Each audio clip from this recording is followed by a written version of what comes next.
All I, right. How I do about remember what I was going to say at the end, but I don't know if you want to end the recording before I. It doesn't matter. It's about Studio Ghibli. Oh, he's gonna swear. I'm not going to go swear. right ahead, Matt? Let's. Ladies and gentlemen, welcome to the BTB Movie Club podcast. My name is Matt Smith. We hope you enjoyed today's movie discussion. Thanks for listening. And let's jump right into it. Ladies and gentlemen, here we are at the BTB Music Club. Nope. The BTB Movie Club. My name is Tim Larson. We are here to watch the 191st movie in the club. It is Matt Smith's pick. Spirited Away is the name, from 2001, by a writer director whose name I will let Matt pronounce. Matt, it's your show. Enjoy. Take it away. All right. Yeah, so this was a movie I had not seen before. It is from the Studio Ghibli. We never really settled that last week. And it is by Hayao Miyazaki. I think I got that right. Hilty is shaking his head, so I'm assuming Bravo. I'm Good job. right. So I'm interested to hear what you guys have to say about it. One of the ranked as one of the best animated films in the US. So I will start with Dan. Okay. Um, And the man, Sneaky yeah, Dan. first time I've seen it. Um, at first, like the first half hour, I'm kind of like, what is going on here? It was a little strange. All these spirits eating people and doing things, but then I started, getting the kind of message of the movie. In the beginning, she's kind of overwhelmed with doubt because she's moving to another area, and she's always clutching her parents' hand. But then, I see at the end of the movie, she has, you know, gone beyond that, and she's matured, kind of her coming of age here. She conquers her fears of the unknown. Um, so it's so it was a good movie. I liked it. I wasn't sure going in whether I was gonna like it or not. Um, And another thing in the beginning, I think with the music, you hear when they're showing the parents in the car, the music is kind of upbeat. The parents are happy to be moving into a new house or whatever. But then when they show her, it's a different story. The music kind of goes uh, into a little darker place, a little melancholy, I guess is the word for it when you look at her face. Um, it's not very uplifting at all. Um, but um, there is one thing I was a little uh, questioning towards the end. It's like, what does the hairband symbolize? When they weave the hairband and give it to her, is that kind of tying things up at the end? I'm not real sure about that one. So maybe somebody else will help me out with that. Um, but yeah, really, I didn't think that this movie was just for kids. I think adults would enjoy this also. Um, One thing I don't know if it's this director or not, but he really the last 10 minutes of the movie, he really like wraps everything up pretty quickly in the last 10 minutes. You find out Haku's, name, she gets with her back with her parents. I mean, everything really quickly wraps up. Um, But I thought that was pretty interesting. I was looking at the time and I'm like, this movie's almost over and there's a lot of unanswered questions, but it all kind of comes together there at the end. The other thing is the question. Isn't it a little early, that Tim, to be muting people? What's up He with wasn't that? I, doing anything wrong. I, Tim, Jeez, Tim. Like, God. look, what's I, up? I'm What's not going muting by on? the force at this point. That's sorry, that was me. I hit the space bar on my computer and that caused that. did like a I Dream of Genie thing. Muted Um, Nice. everybody. I like it. at the end when he says to her, "Don't look back." I was a little curious as to that. Whenever I hear that "Don't Look Back." I always think of the Old Testament when Lot's family is leaving Sodom, and they're "Don't look back," and she looks back and gets turned into a pillar of stone or whatever. Salt. Was it salt? Okay. I think it's salt. All right. But for me, I think it means that her life is now moving forward and don't dwell on things in the past. So I think that's I think for me, that's why he said that. Other people may have a different opinion about that. Look at But Dan going deep. I like it. Uh-huh. but yeah, a good movie. I enjoyed it. Um, wasn't sure I was going to. I haven't seen too many animated movies, but I did enjoy it. Good pick. Well, good. Glad you enjoyed. Did you watch it in English? Yes. You didn't like read the subtitles or anything? No, no, I didn't. Did you recognize, I don't know if you maybe you looked this up. Have you probably looked some stuff up obviously because you did some deep dive there, but did you recognize any of the American actors without looking it up? I did not. The It's only actor that I saw that I knew was the guy from MASH. He was one of the characters. What's his name? Charles from MASH. I saw that he was one of the voices, um but he what was the is only one. interesting. Yeah, I didn't recognize I recognized one um in the movie, but I didn't recognize. And then I looked it up and I realized there's a lot of actually pretty famous American actors who did voices for this. It was in connection with Disney and Pixar, so I'm sure that's part of the reason why. But interesting. Yeah, I agree with you about the "Don't Look Back" to Dan. I think that was sort of a message of you're growing up, right? Don't dwell on your past. And I think the hairband or the headband or whatever. I looked at a couple different things. I tried to do a little bit of, in-depth analysis on it. One of the common themes was just that she knew it was all a real experience. It wasn't a dream, it wasn't in her head, it wasn't in some different world. Like it actually happened, and that was sort of her connection to that experience, so that she knew that all those things really happened. So that Okay. seems to be the common answer to that. Right. Okay.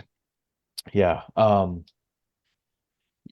Yeah. So, and I'll talk at the end, so I won't give away too much. Aaron, have you go next? You're muted. You're still muted. The spacebar thing was working. I didn't know that did that. And then I did it a few times and I thought it was cool, but then I couldn't unmute myself. So seems to be working now. We're here to learn, guys. We're here to We're learn. here to learn. Lifelong learners, all of us teachers in their own ways, even if you're not paid by a school district. It's one to grow on. Well, I just hadn't even thought of it, did not recognize a single person's voice. I was not thinking like, oh my God, I know who that is, or who is that? I can't place it. Wasn't even close. Didn't even cross my mind. But now that I look it up, I'm on like a Spirited Away site and it's got like the actor next to the character. And it's like, oh my God, I know like most of them. So that's kind of cool. Had no idea.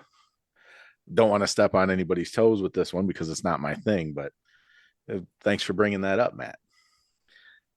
I had a different experience. Had heard about this movie for years. Like animation, like different things. I wouldn't say I'm too much into anime or Japanimation or like looking for that kind of stuff. But knew I needed to see this at some point. Thought it was pretty. There was a lot that I was like, I don't get it. I don't get why this has a 96% rating in both critic and viewer. Like, I get maybe the critics liking it because it was stuff that was over my head or metaphors that were, I don't know, outside, not cultural, but everybody seems to love it. And I'm like, I don't get it. I thought it was just confusing and just jumps to me that didn't make sense. Like, you just know that these different spirits do different things, or the whole bathhouse for spirits. It was just very strange.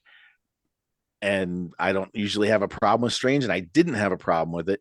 I nodded off a couple times real quick in that first 45 minutes, just because I was comfortable on the couch and I was ready to go. Um, had a good breakfast, but I I can't even say there was like a turning point that, oh my God, now I understand, or it's got my interest. Um, I guess maybe when the twin sister showed up, kind of thing. Um, I think that's a little past halfway, maybe, if I remember correctly. But from there, I had no problem. I was totally in, and I was really trying to figure out if there were things to figure out. Um, one of my problems that I tried to wrap my head around at the end after watching it, being like, huh, that was not what I thought it was going to be. Um, was because maybe I'd seen so much of it, and I'd seen so much of the faceless character, and that had been, I don't know, maybe pushed in what do you want to say, like mainstream culture, what do you call that? I don't know, it's just part of the, I've seen it a lot in video clips or memes or whatever, so I knew what that was. I've even seen it as like a piggy bank and stuff, so I knew the mask really wasn't its face, it had a mouth under it. And I had no idea what that character was going to be. I had an idea, I guess, and maybe that tripped me up, because what it became was nothing than what I thought this. I thought it was going to be a girl who, at the start, new adventure, changing schools, changing life. Something happens, and this spirit helps her, like an Obi-Wan, or, whatever, like a wise, helpful, knowledgeable character that's gonna, empower her and get her through. And it was not that Nope. at all. No, Did anybody else, when you first see that character, think of Eyes Wide Shut? Am I the only one that was like, oh, we got I a did not crossover think of here? that. Here's Eyes Wide Shut character walking around stalking people. Well, Well, you like I found the said, connection, Tim. You found the connection he was going for. you Yeah. Yeah. yeah, like I This one said, for behaved a little everything, differently. I thought it was going to be a very different movie. Um, a lot of the things I just didn't get, the three heads bouncing around, and Yeah. a lot of weird. the magic That and was weird. mysticism. It just, and I guess it's not supposed to, and it just didn't make sense. I'm like, what the hell is the soot is carrying the charcoal, and it seems really heavy, because the girl can barely pick up a brick of it. I'm like, not even the physics make sense, but it's a spirit world, it's not supposed to. The mud man was, and I knew it wasn't a splinter, but I didn't realize it was going to be, half a junkyard that they pull out of the thing. And then it becomes this beautiful white dragon thing that floats away, and we never hear of it again. So there was just a lot of weirdness. I'm glad I've seen it. I don't think I'll watch it again. Um, I just didn't understand it. And I don't think I'm stupid, but maybe I'm stupid. No, I don't. I would agree with you on a lot of it. I think some of it's lost in translation, literally. I think we probably don't understand the cultural reference. I think you mentioned it too, Eric. Like, I don't think we just don't get all those cultural references because it's not our culture. I think one of the best comparisons when I'm reading about the movie and kind of doing a deep dive, some people have compared it to like the Japanese Alice in Wonderland. Yeah. Or Look Through the Looking Glass. There's a little bit of ridiculousness. Like Alice in Wonderland doesn't make complete sense if you read it or watch it either way. Like there's some silly things that happen, and they don't all seem to apply to the plot, but they just sort of happen. I think a very similar thing goes on here. It's a very big fantasy sort of spiritual thing. And now that you mentioned, I couldn't put my finger on it when I saw it, but there did seem to be, I specifically at one point, it seemed like she had shrunk down for some reason when she was like running through something or by something. I don't know if it was like the second time she was down in where the charcoal stuff was, where I'm going to call him the arachnid guy, the guys that she originally tried to get the job from. I want to Hamachi. say there was Kamaji. Yeah, she was running past some stuff, and it seemed like she was too small, and that's weird. And I didn't get the Alice in Wonderland, but that would have, and Yeah. not that it's any kind of direct reference. And like I said, it could have just been me waking up. I mean, even just reading them, like you mentioned the guy, the Kamaji guy, his name literally the way they wrote it translated to boiler geezer. So like everybody's like, like everybody's name like translated into what they were. And so like I think we just lose that because we don't speak that language or Yeah. have anything to do with that culture. So I'm sure that's part of it. And just because I'm looking at that screen that has the people, so John Ratzenberger did not know it was him. He voiced his assistant manager. Yeah. And it's a guy who, has a decent part, and just called assistant manager. I did like the music. I thought at the very end, I thought it was they had to have been paying an homage to the end of Gene Wilder's Willy Wonka. I thought there was very similar tones and even repetitions of notes, which was uplifting.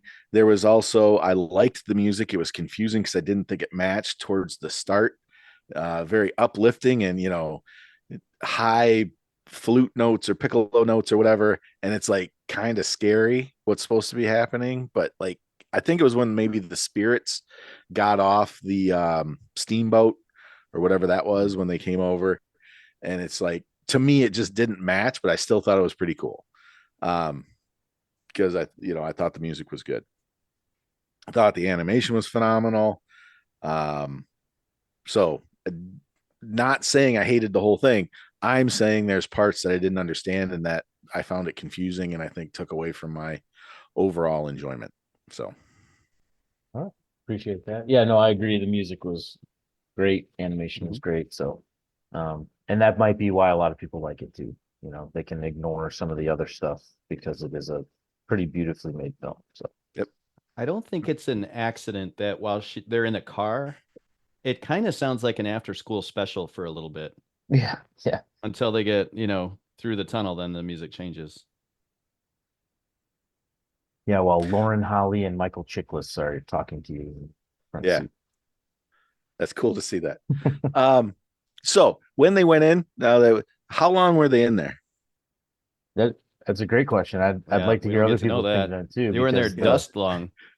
Yeah. Well, the building was red when they went into the tunnel, and it was gray and overgrown and mossy. Yeah. When they came out, like Dad doesn't have a job and their house is gone. Yeah, right. I mean, they're screwed. I did for a second at the end. I liked the way they ended it, but for a second at the end, I almost wish they would have driven up to the house.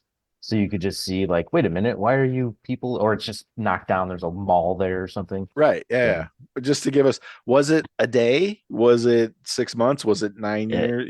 It was a while. No idea. For sure. Yeah, no, that's an interesting question. I'd like to hear other people's take on that too. So we'll go to Aaron, you're good, right? Yeah. Yep. Thank you. All right. I will go to Mike Wilden. The couple of notes that I had on it before I get into how I felt about this movie. I love the cool little soot spider fuzzy things. Those I thought were adorable and kind of cracked me up. And I absolutely loved the scene when like she carries the coal over and throws it into the furnace for him, and they kind of just look at each other and then they immediately just squish themselves with they all do it on purpose. I was like, all right, that's pretty good. So I love those things. I hate that giant baby. That was one of the most unpleasant things in an animated movie that they could have repeatedly thrown at us, and it was not fun to hear. It was not fun to look at. It was just disturbing. Just He before was you go great at the end of the movie. Did you see he was great? Bo, yeah. Did you see the English voice actor for it? No, who was that? Tara Strong, who's a powerhouse in the voice acting business. I was really surprised to see she did that voice. I like the character better now that I know Tara Strong did the voice. Well, I did not end up doing any further research on this because outside of everything I said, I hated my experience watching this movie. All right. I did enjoy, I was intrigued. I was very intrigued until she got to the boiler room. I was pretty intrigued by that. Everything kind of, there was some mystery and it just like it seemed a little more straightforward. But as soon as she showed up and was it Kamanji, the old guy with the four arms, as soon as it got to that point, it kind of lost me. And as I was trying to focus on what was happening, I realized something is really just throwing me off of this. And what it was is the English dub.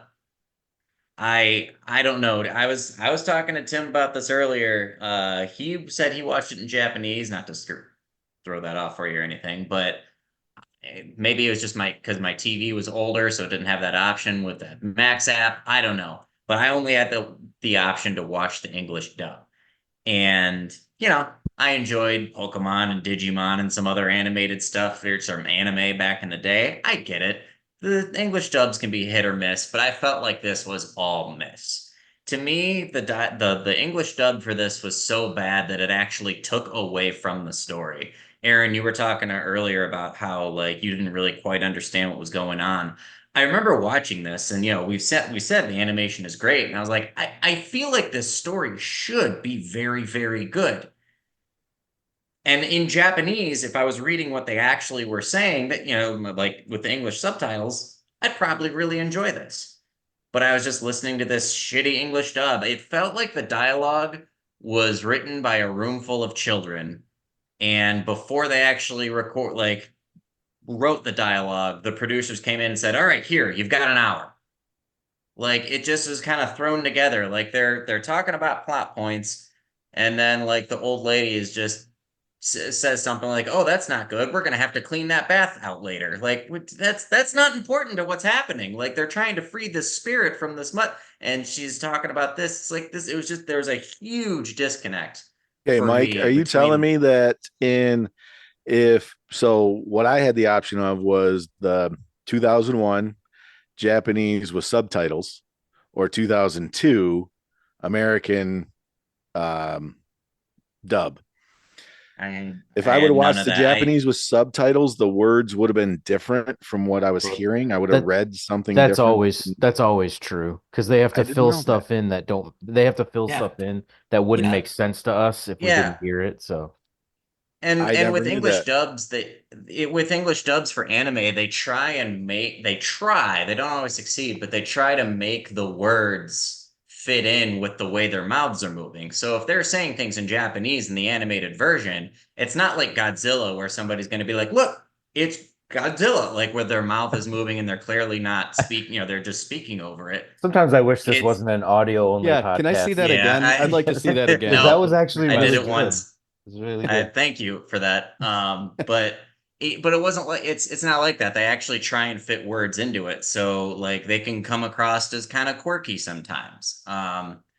And and this one I just felt like they just didn't. It felt like to me like they didn't even try with the English dub, and it just it took me out of it. I was watching this movie the entire time, frustrated because I was like, this looks like it should be an awesome movie. Like I would love to know what the actual story is, but every time I take 10 seconds to try and listen to what's going on, somebody says some childish thing like, "Oh, don't look at me. It wasn't me. I have to." Yeah, some stupid thing. I can't even come up with an example off the top of my head. It was just like I said, it felt like it was written by children very fast. That's how it seemed to me. So I got to rewatch it, Um, huh? but I didn't have the option to watch it in Japanese, and like part of the way I halfway through for the first part of it I was like, I'm gonna just push through it. I'm gonna just push through it because I've already put this much work in it. And halfway through I was like, I don't know, maybe I'll switch anyway. Screw it, I'll watch the rest of this in Japanese. I can't take this.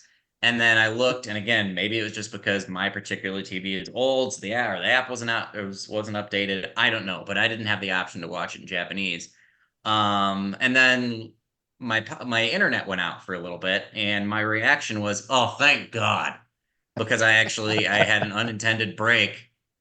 And I still finished it. and I tried. I really did. I did not enjoy my experience with this. I also felt like a lot of the lines were read as like, I know I've kind of been shouting here, but it felt like everybody was Oh, yelling their lines. she Like the was main, yelling a lot. yeah, the main character maybe once in a while kind of got quiet, but every line was like, I'm reading my line like this. Hey Matt, how are you doing? Oh my God, look at that dragon. Like everything had the exact same inflection on it. So it's kind of like, well, what's important and what isn't?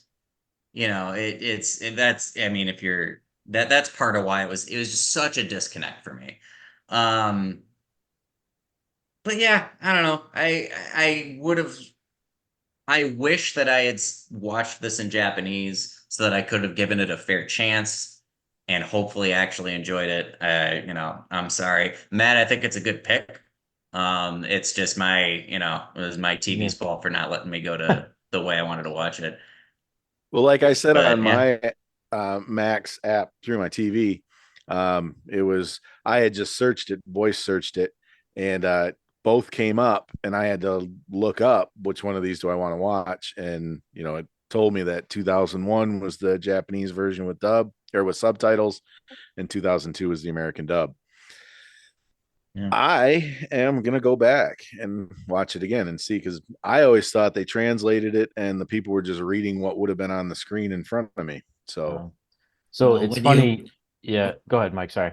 no, just whenever anything is dubbed in a different language, there's parts that need to be added in for additional context. So, like a good example of this is that if you watch the English dub version of this, they specifically have to point out that this is a bathhouse because a lot of people, if they watch this and they don't have that context of what a bathhouse is, a lot of people actually think that this is a brothel. Like, no, those are two separate things. So that's why, like, there's a line. It kind of feels a little awkward when you put it when it's in the English dub. It's like, oh, hey, look, it's a bathhouse. I'm like, yeah, no shit, but like, I've seen this before, and I was like, that's weird. That I don't remember that being said in the Japanese version, but for Americans, like I've never been to a bathhouse. Bathhouses are not common here. So, okay, fine, cool. So it's just to add extra context for us dumb Americans and such. Right. But it felt like they just went overboard with it. Like they were just trying too hard to get, the American humor part of it, and they just weren't get like the lady that's like helping her scrub the thing multiple times is like, "Oh, you're such a," like, I don't, she called her a klutz or like She called a her stupid a couple times, I'm pretty sure. yeah, like you're so dim or whatever it was. And she says that, and then like the girl's crying, and then she's like, "Oh, hey, what's wrong?" Again, by the way, in the exact same inflection and tone, but it's like, "Oh, you're such an idiot. Oh, what's wrong?" Like, and it's just like, how am I supposed to process what's happening here? I Yeah, just, I kind of chalk I'm that up. sorry, I'll stop yelling. No, you're okay. I kind of chalk that up like to your specific example of there must be again something we're losing in translation, right? Like if those two were speaking in Japanese to each other, it would make more sense. Like just Yes. as a cultural thing, like, oh, you're so stupid might be the translated word, but in Japan it might mean you're, klutzy or you're forgetful or whatever it is. Or even in that case, I mean, like maybe the people that made, when you actually listen to it in Japanese, maybe the actual actress is, that's doing the voice is like, "Oh, you're such an idiot," and then she starts crying and she goes, "Oh, hey, what's wrong?" Right. Maybe like there's Right. actually, The but inflection, again, right? it felt like they just didn't even try. Like they just went to a room full of 12-year-olds and said, "Hey, you've got an hour and a half, write a script for this." That's how it felt for me as far as the English dub went. And And okay, I'm yeah, no, done. and I that's am funny muting myself. because it's funny because this Space was bar. brought to the attention of it was basically brought to Disney by a Pixar guy who often helped Marazuki, I said it right the first Mi time. Miyazaki. Yeah, Miyazaki, sorry. It was John Lasseter, who is a bigwig at Pixar. He's a huge fan of a lot of his stuff beforehand, and then he was the one that convinced Disney to, acquire the North American distribution rights for this. Yeah, so their team of people, they had a team of people writing the English script and trying to make it match the mouths still and putting the dialogue together. So it's just funny your take on that. I don't necessarily disagree with you. I do think there was some weird things, especially, and again, her yelling all the time. She was yelling constantly in this movie at everybody. And I just chalked that up to, well, that must have been how the Japanese actress did it. Like she must have been, or whatever. That's how they heard it. And so that's just kind of what they did. But I don't disagree with you. I think there were some awkward ones. I usually in a movie like this, I would watch both. Like when we watched Akira, I watched both because I do think you lose something when they dub it. I just didn't have time to watch both, so I just watched the dubbed version to make it easier on myself. The But last thing I'll say there, I think that just as kind of a funny, who knows, maybe they thought that all Americans yell. Because maybe we we're do. just the loud, obnoxious, dumb Americans. So maybe that's part of it too. Anyway, I have that's all I got. I have some stuff on that. I'll mention it when it's my turn. All right. Well, then go ahead, Hilty. You are going to mention it. You can mention it now. Sure. So, um, I've seen this before, and I love this movie. I think that it is great on a lot of technical levels. So the animation is great. And it's weird because this is gonna sound stupid, but just go with me on this. It's kind of weird seeing a hand-drawn animated movie nowadays because you don't see those very often anymore. And Studio Ghibli specifically resists doing computer animation anything because and this is kind of part of Miyazaki's way of making movies. Is that so? Traditionally, in Hollywood, you write a script, you write a screenplay, and then you go off the when you go into production, you're going off the script and just all the notes and all that shit. Miyazaki doesn't do that. He has the story in his head and he's the one that draws a lot of these storyboards. So in addition to directing, writing, he's also like one of the animators and he draws all this stuff.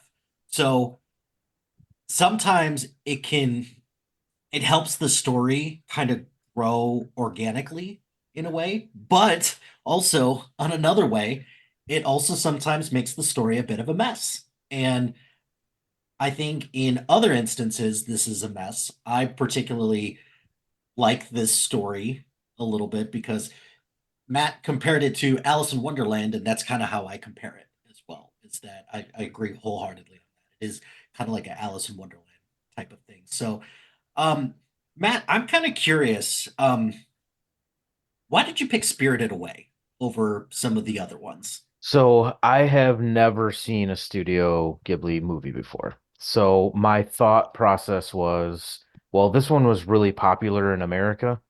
It won the Oscar, right? And it's ranked on almost every list that you look up of top movies. So I said this has got to be a good one to get into it with.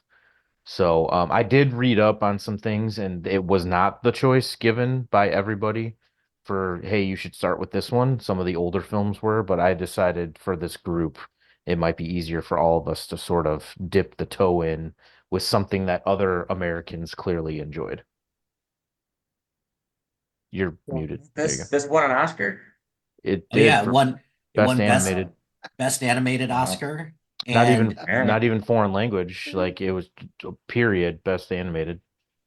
so not only that, it beat out a bunch of so this year for best animated feature, it beat out Lilo and Stitch and Ice Age. Those were the two movies. And Hmm. the English dub version of this, the voice of the main character is also the voice of Lilo in Lilo and Stitch. So if you close your eyes, it's like, oh, because in Lilo and Stitch, she's shouting all her lines there too. So it might be a performance choice rather than, rather than the dub. I'm So trying to look it Well, it's up a real quick. poor one. I'm trying to look it up real quick, and I can't find it, Hilty. Maybe you know, or anybody might know, not just Hilty. So I had said the IMDb scores were through the roof, both in critics and audience. Mhm. Do they give separate? Because, like I said, I clicked on 2002 American dub version, and it was a whole different pick this one or pick this one. It wasn't like pick choices after you pick. Um, do they have the same, like, do they differentiate in IMDb scores or Rotten Tomato scores or any other scores between the 2001 2002 version?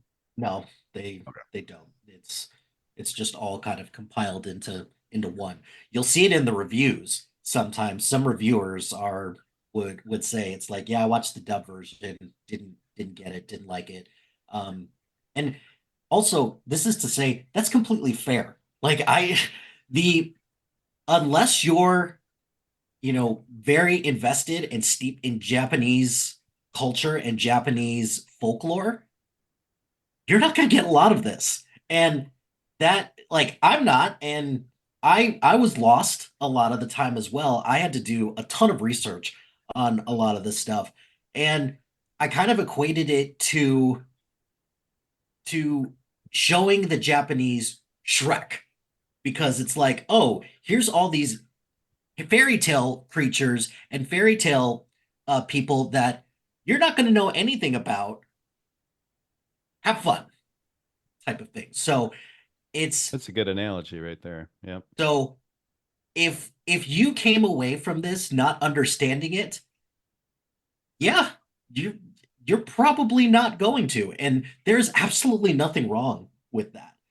Um, so and Matt, the reason why I ask is because you're right. This one is a good entryway into Studio Ghibli stuff because um this is one that put the studio on more of a global map.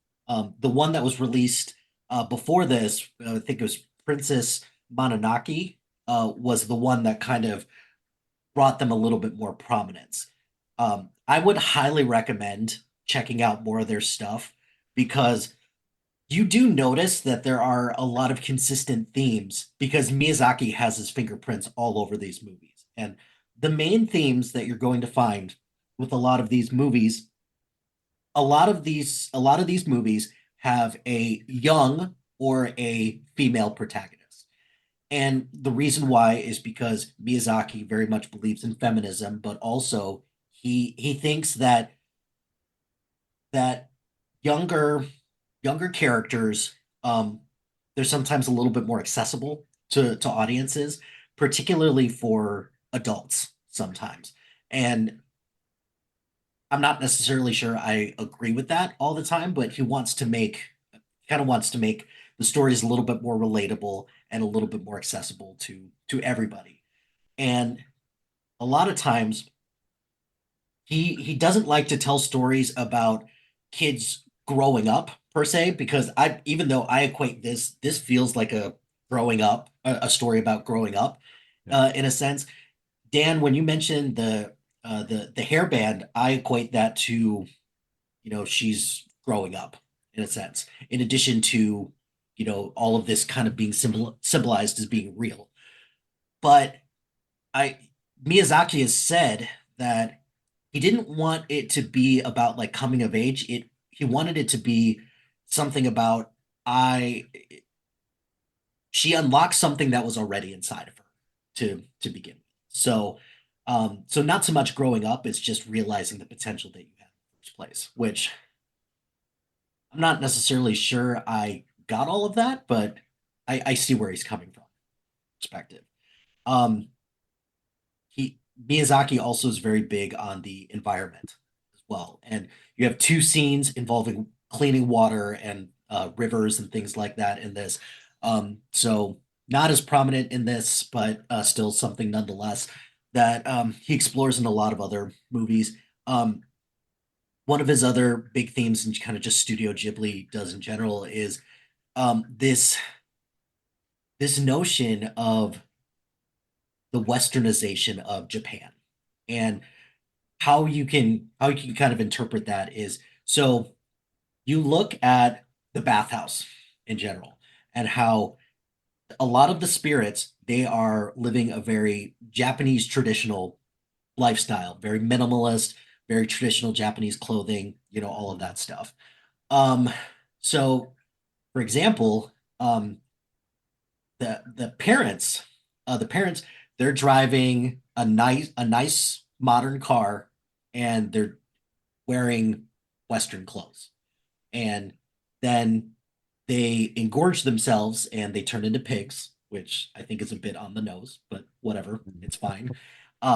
But like the theme park as well, the theme park is supposed to represent, Western culture infiltrating Japanese life. So, um, and then the witch, for example, the witch, who I guess you can call her an antagonist, because the witch, like a lot of other antagonists in Miyazaki's works, they're not complete antagonists. You can find something redeeming about them. So, and because he doesn't believe that he doesn't believe that a lot of people out there are like completely 100% evil. So you gotta have something redeeming about these people. But anyways, the witch, she looks very Western. She has very Western clothing. She lives in a lavish house, and she lives or a lavish room. And it looks just very European sense. So this is something that Miyazaki has talked about a lot, is that just harkening back to traditional ways and what post World War II Japan has kind of bent down to because of what happened during World War II, specifically post atomic bomb. And that's why you get stuff like this. This is why we got Godzilla. This is why we got a lot of stuff from Japan at this time, because it's commenting on what life is like post World War II when they got waxed beyond belief, but also because they're recognizing that their culture is slowly but surely being infiltrated and destroyed is a bit of a strong word, but you know, being exasperated in favor of more Western ideology. And then there's a lot of there's like one other thing that Miyazaki likes to talk about a lot. That's not as prevalent as this, is that he is a big pacifist, and a lot of the other Studio Ghibli stuff, they talk about specifically about using or doing or what the toll of pacifism is in the face of humanity's love of violence. So if you love themes like that, go watch some of the other stuff. The uh, animation's great, the music's great. Love all of that as well. Um, and then the last thing I'll say is that um, this film was wildly successful. It is it was Japan's number one grossing movie for a long time before Demon Slayer, like a Demon Slayer movie, overtook that a couple of years ago. And I did a lot of research because in just I wanted to know why, because this felt, I mean, I don't want to say that I didn't think this movie was special, because I think technically this movie is special from an animation and even from a music standpoint and themes overall. But I don't know, like I wasn't blown away by the story or anything like that. So I was like, why? And I kind of just chalk it up to maybe just right place, right time. You were And talking about it was overtaken by don't know what that is, Demon Slayer, a Demon Mhm. Slayer type movie, whatever. Um, the word I thought you were going to say, this movie doesn't seem epic. It doesn't seem like it should be the top of anything. It's a Yeah. good movie. It's a, kids movie kind of thing, but like where you're Mhm. saying, it was the top of the heap. It was the number one for so long. And then Yeah. I don't see this as some type of Lord of the Rings or, It's just anything. it's a super much fantastic. Other yeah, than Yeah. it's a much more scaled back story, and traditionally those personal stories do not do well at the box office. Like this movie sold more tickets in Japanese history than any other Japanese movie, but the movie that sold the most tickets before this was Titanic. And if you look back also and think like James Cameron movies, for example, they are not anything special from a story standpoint. The stories are pretty secondary to the spectacle that they are.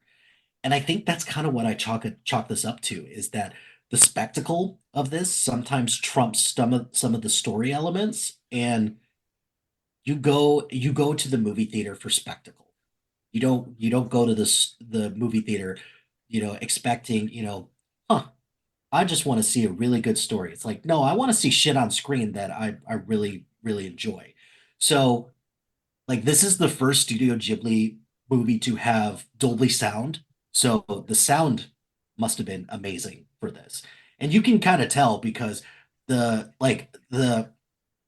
no face when he drops the gold, things like that, you hear stuff like that, whereas in past Miyazaki and Studio Ghibli movies you wouldn't hear stuff like that as clearly. So um but this is also the first movie ever to make $200 million worldwide without being released in the US first. So this was a big hit, specifically in Japan. The rest of the world thought that this was good, but Disney, when they acquired the rights to this, Matt's right. They did a lot of work um, to try to dub it so that the voice did match up. It doesn't always work that way, but also because Studio Ghibli wouldn't wouldn't give them some concessions in terms of money to make on the back end, Disney was like, fine, fuck you. We're not going to market this that well. And it only made a couple $1 million in the US.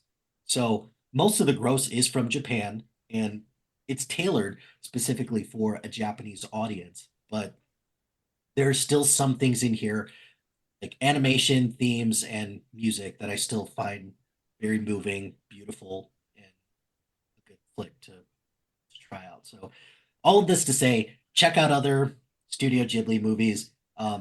They all have a lot of interesting, stuff to say. If you could get past the dialogue and the translation issues, sometimes would recommend seeing these in Japanese. But yeah, that's all. All right. Excellent. Brian, we'll go you next.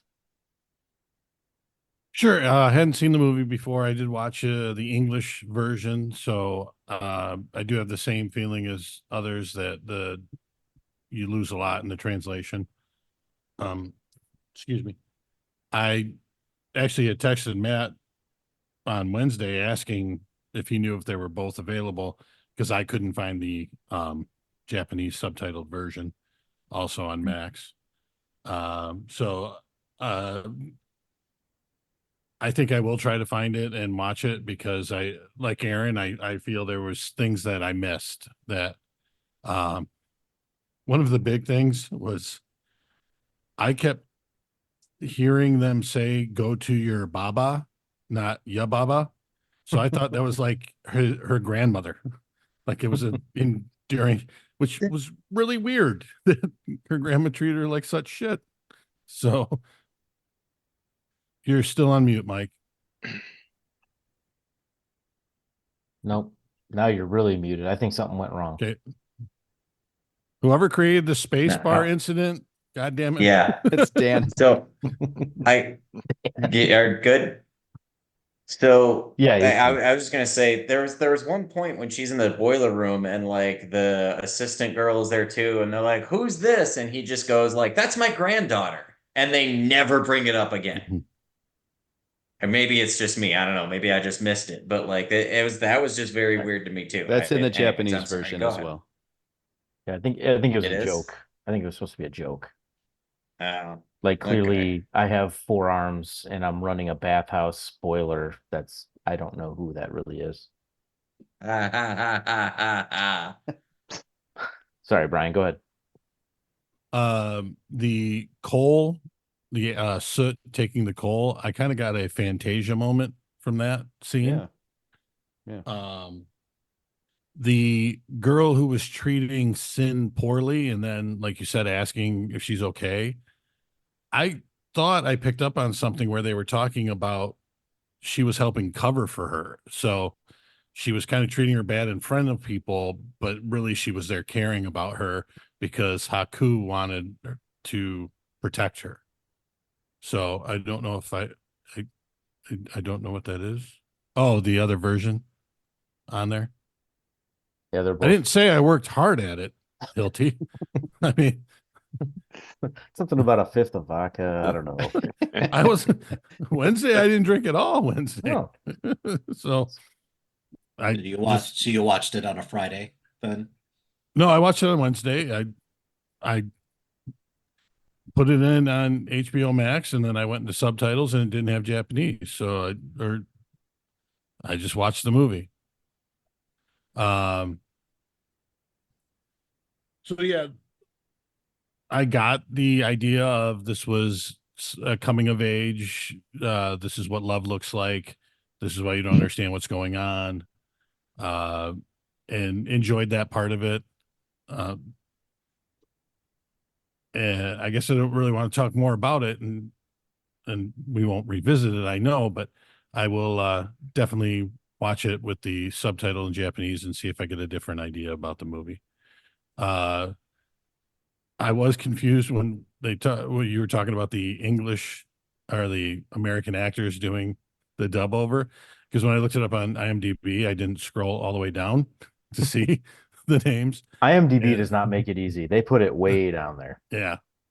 But yeah, it was David Ogden Stiers. I mean, he's done Beauty and the Beast voices. He was I believe, the clock in Beauty and the Beast. Um, and you were, Dan, when you said he was on MASH, I was like, I don't remember a Japanese guy on MASH. He's thinking of Arnold on Happy Days, Mr. Miyagi. So, but I'm glad I scrolled down. And yeah, Tara Strong, she's done so much in DC, and she was Bubbles on Powerpuff Girls and the clock in Yeah, Loki. TVA clock. Yep. Yeah. So yeah, that's a strong get. And I see what you did there. I do want to say I disagree with you, and James Cameron is a wonderful writer. He's done such things like Terminator and Rambo 2, and I think you forget about those. But True Lies actually was a well done movie. Right. Because we all go to Oh, James boy. Cameron's shit because of the story. Mute him, Right. Tim. Mute him now, Nope, Tim. you guys get to do this on your own. You did this to yourselves. Oh, look That's- at Tim! Look at Tim being the Joker. Crap. Once you went after him, you Again. knew it was coming. These I are the mean, moments that I wish we weren't an audio only podcast. Yeah. I wish that Yeah. we had some video So- involved.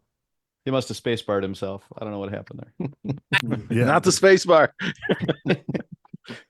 Yeah, enjoyed it, didn't love it, but I knew I was missing something on it, so I will take the opportunity to watch it again. Yeah, I agree. I wish I would have had time to watch both as well. So I'm with you. Speaking of both, and I just tried it just to make sure. So I have Xfinity, and into my Xfinity remote, I just said Spirited Away, and it comes up 2002, whole separate box 2001, and there's actually a third box for a live action stage show. And I just wanted to make sure that second one, if I clicked on it, went to Max, and it does. So that the Japanese version is on Max. I don't know if going through the app screws it up or whatever, but it shows up if you search it through Xfinity. So that's how I'm going to watch it. Just so you know it's there. It should be on Max for everybody. All right. All right, Tim. Yeah, so I talked to Wilden earlier in the week, and he said I struggled through this thing. It was the, English dubbed version, and I was like, well, I'm gonna try and avoid that. So I'm gonna spend a half hour looking for this fucking movie if I have to. And I went right to the Max app, and it had two options for Spirited Away right away. And I was like, let me take the Japanese version. So I'm confused to the total amount of confusion here. Wilden, But if you're talking, we can't hear you, dude. If you're trying to talk shit right now, which I hope that you are. Um, Can you hear me everything now? I said is I can't. accurate. What are you I talking about? can a little bit, yeah. All I was saying was thank you, Brian, for backing me up on that because I was not the only one that had trouble finding it on No. Max. Yeah. Oh, So I wasn't trying to be Tim about it. I was trying to be helpful. I, I don't know why. I just so anyway, I'm a little hesitant to say how much I enjoyed this movie because you guys are going to go back and rewatch it, and then I'm going to hear shit about it. You're going to be like, "Yeah, I watched Japanese, didn't like it that time either because I didn't like it the first time." I did find um the first for a while when she's in the spirit world, for a better for a word lack of phrase, um I was confused. I was like, what the fuck's going on here? But I think you're supposed to be. I don't think you're Can supposed to know what's I, going on. can I ask something? I don't mean to interrupt. Okay, I absolutely mean to Everybody interrupt else you. has. Go ahead. But how would being in the spirit world, which is exactly what it is, a lack of a better term? No, for me having a lack of a better term, I'm just going to You call it the you spirit world. but you named exactly what it was. It's the spirit world. Okay, thank you for all that, Brian. That was very helpful for everybody.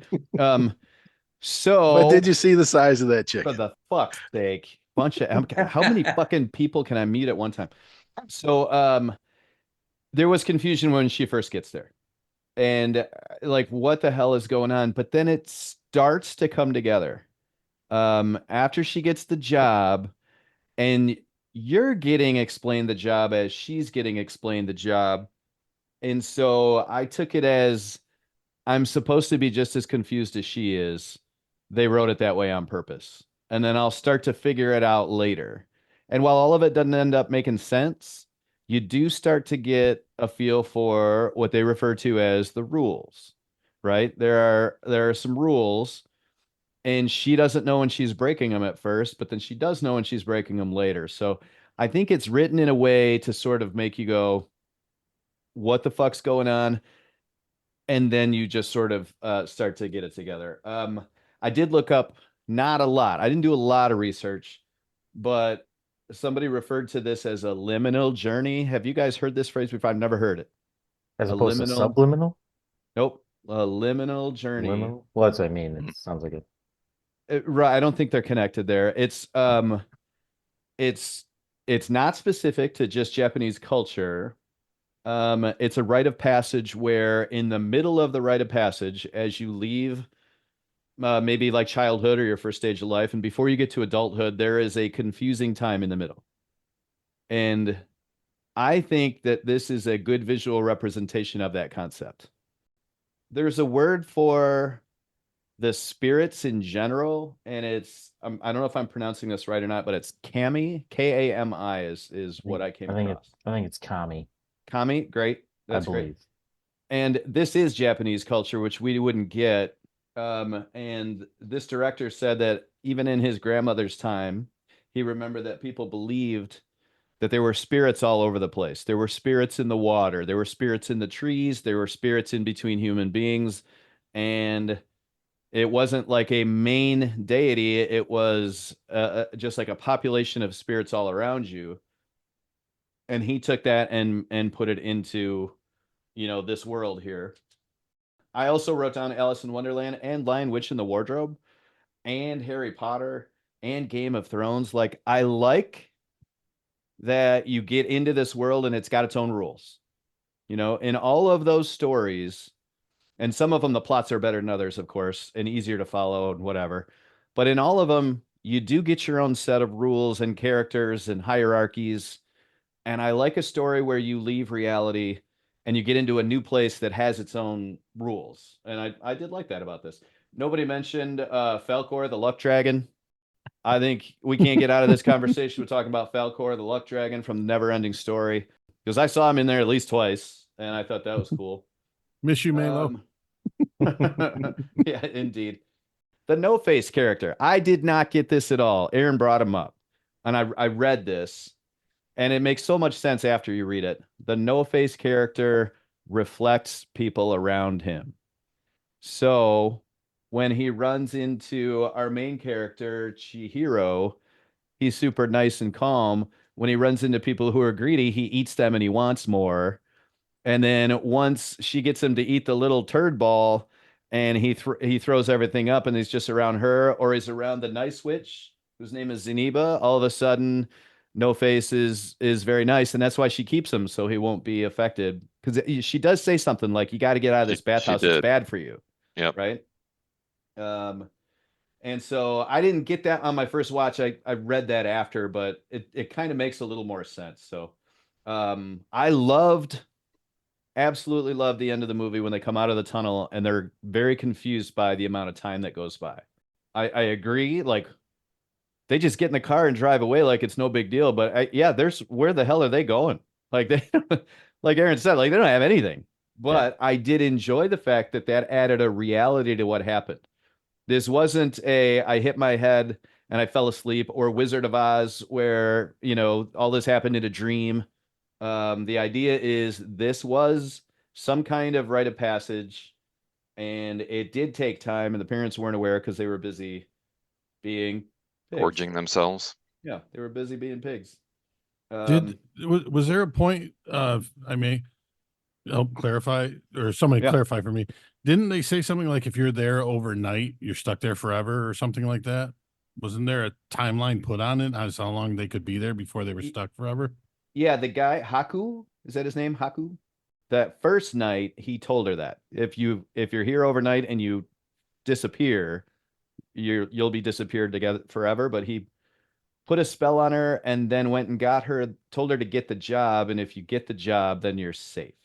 Okay, but then you bring up the job, and I meant to bring this up a couple times, and I was trying to ask you when you first started talking by raising my hand politely, and you ignored me. Well, that was after some other stuff. After I'd been yelled at, and I was trying. Anyway, about the job, didn't Haku specifically say, go get the job from Kamaji? He's gonna try to get rid of you. Don't leave. Get the job from Kamaji. Close. He said, go to Kamaji first. He'll help you to get to Yubaba. She gives the job, and she'll try to get you to go away. Okay, so I missed that. Because as soon as she left him, I was like, oh, well, she's screwed. This is going to be where the channel. And then I was like, they're just never going to talk about she never got the job from Kamaji. Mm-hmm. And Tim, you watched the dubbed version, right? I did watch. Yes. Oh, no. Wait, Tim, sub. I was confused. I'm sorry. In Japanese, English subtitles. Yes. In the English version, he never mentions going to Yubaba afterwards. Because he even says something about he's going to try to get you to go to somebody else. Don't go to them. You have to get the job from him. I know that he said go to. Let me look. Well, you were reading. It's true. He says go to Kamaji, and then he definitely says she's gonna try to get you to go away. He definitely says that. Now, whether or not Haku actually says Yubaba will get you the job, I don't know if I'm right on that. And I could be wrong too, or I could have just missed that little bit, and it changed everything. So, yeah. But overall, go ahead. I'm sorry. I was just that just goes to the two different point of views on the movie. It seems like those who watched it on just English, I'm thinking huge plot hole. are missing so much. Where you guys are like, hey, this is what did you miss that it just shows the difference. In Akira, it wasn't this bad. I mean, this movie that gets such a good reputation and everything needs to be read and not listened to unless you know Japanese. Yeah, I kind of wonder if I need to watch the English dubbed version just to see how bad it was, but I don't know that I want to do that to myself. So, and I love that Mike Wilden's on the screen going, "Don't do it, don't." I hit the space bar. You can't hear me, but just don't. I'll mute myself. That's what he's. We can Um, hear you. He was kidding. This space bar thing, man. so the last thing I had to say is that his grandmother's time was when the spirit thing was still around, like they believed. I don't, that seems to have worn off, of course. And then he also, on some kind of summer vacation had, or some kind of trip, had come across a bathhouse and he was fascinated by it. And that, like, for him, there were stories in it, like if you think when you were a kid and you found some weird house that didn't fit in with anything else, you're like, wow, that's a special memory. I think that was kind of like that for him. And he was wanting to do a movie, like another movie, hadn't done one in a while. And most of the movies for that kids would watch, including, I think he had a daughter and her daughter had a friend, his daughter had a friend or something like that. He didn't, most of the books and movies that were being made were about romance and stuff like that. And he was like, that's not what these kids are looking for.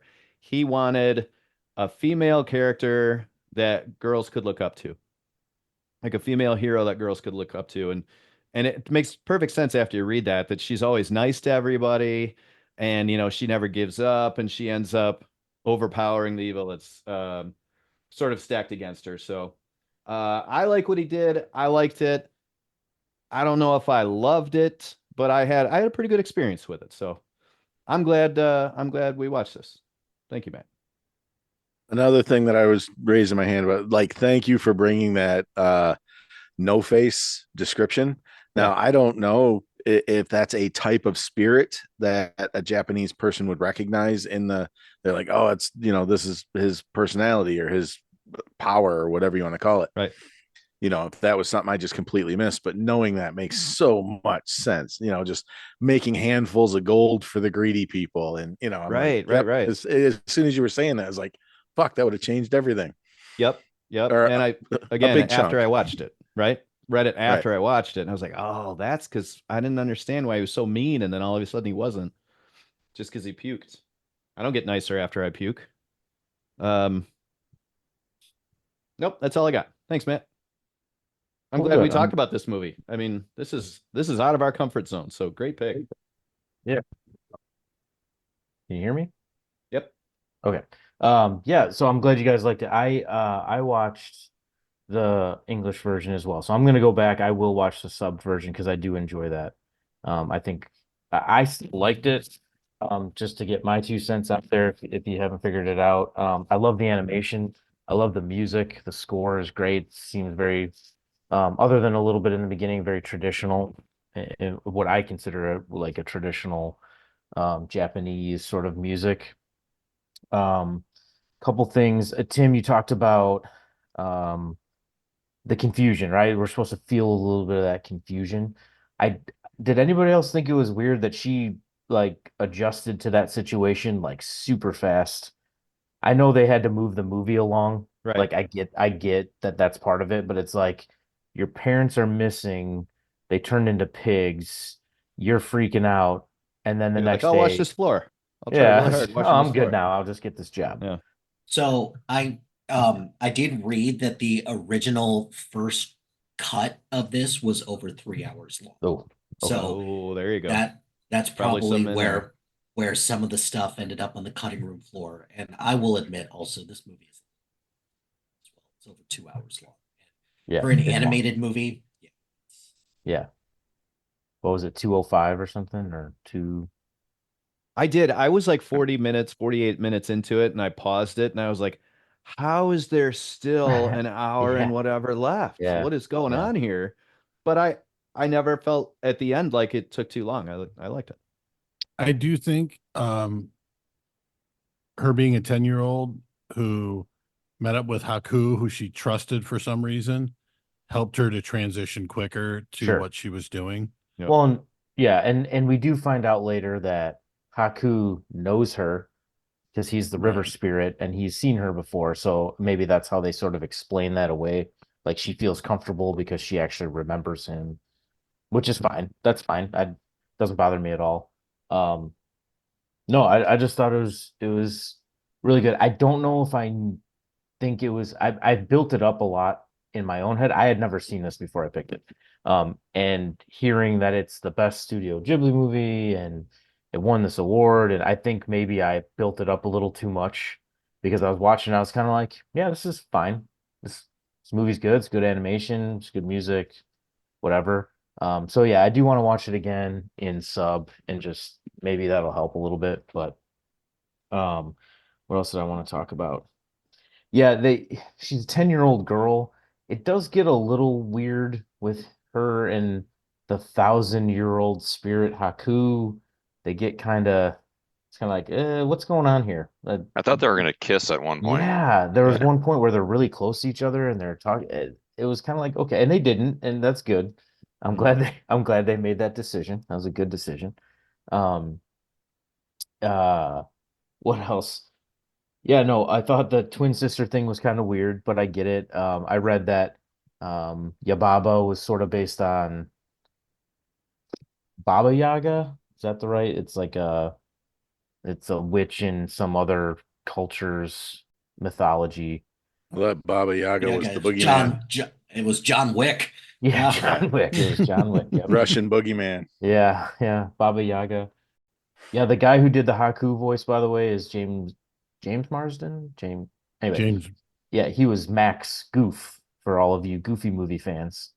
Um, and he did he's done a bunch of stuff. He's done a bunch of DC stuff and Afro Samurai and a bunch of other stuff. So he's a pretty if you heard him in some other stuff, you'd probably recognize him. He's been in a couple live action things too. Yeah, I he didn't know has. his He has. face Yeah. as a child actor, maybe. Yeah. I mean, he even played like Duke in a G.I. Joe cartoon. So like he's been around the block a little bit. But yeah, no, I did enjoy it. I'm glad you guys liked it. I know I think between me and Dan, we're the only ones who ever pick animated movies. So I picked Akira the one time and picked this one. So I'm looking forward to watching it again. I thought there was something else. I thought I wrote it down, but I didn't. So I guess not. Yeah, just the weird Haku thing. But that was it. So yeah, I'm glad you guys liked it. Thanks for playing along. Appreciate it. All right. So that sounds like that's a wrap on Spirited Away. And picking today, finding out that he's picking approximately 10 minutes before this movie started, or this discussion started, I should say, is Mike Wilden. Mike, what are we watching this week? First of all, can you guys hear me? Yes. Yes. Okay, good. That was why I logged out earlier, to just reset that spacebar bullshit. I want to point out real quick, I chose Spider-Man Into the Spider-Verse, so I like animated movies too. Oh, good point. Is anybody else getting a tornado warning? Yeah, sure did. Yeah, I just got one on my phone. Sorry if you heard that. Yeah. All right, so I kind of just want to, I don't know. There's a stupid movie that I used to really enjoy when I was a lot younger, when I was when I was in high school, and I haven't really watched it since then, and I'm kind of curious to see how it holds up. So, just for kicks, this week we're gonna watch A Night at the Roxbury. Never seen it. I have not either. Excellent. Wow. It's one of the many successful SNL skits turned. Oh wait. right. It's not it's a stupid movie, but it's fun. I remember absolutely loving it, but I was also a teenager at the time, so let's see how that holds up today.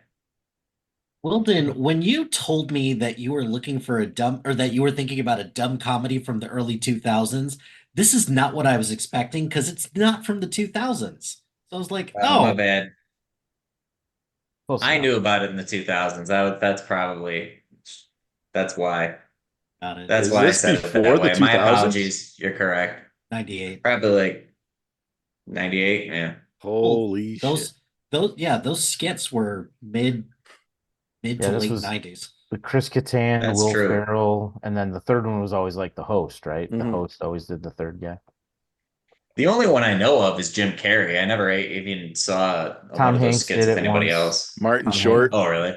Yeah. I remember Martin Short. Oh. Huh. That's pretty All right. cool. It is Night of the it is on Roxbury. Max. Nice. Bonus. Make sure that you find Japanese make sure- version. Stop. make sure you find the dubbed version of this Okay. Up, nerd. So while this was going on, I went ahead and went to the app, and if you put SP in, it brings up Spirited and doesn't have anything about the Japanese version. If you put It's the a I shame- in, it- listen, it's- hey, I'm It's a talking. fucking I am shame talking. that Spirited Away has more than the SP in there. Once you put the I in, it brings up the other one. Just use So, that and say I it. Just be don't like, know. Spirited Away. Don't use And that. it comes right up. I All choose three not to use versions. Why didn't you do that then?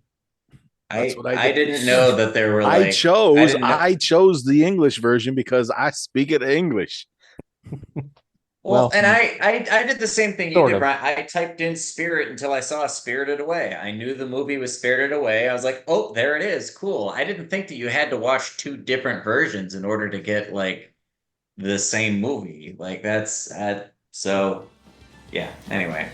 Yeah, so Night at the Roxbury, yay. That'll do it for this episode of the BTB Movie Club podcast. Thank you as always for listening. We know we enjoyed ourselves. We hope you did too. Have yourself a great week. We are partnered with the SPDM Crew Podcasting Network.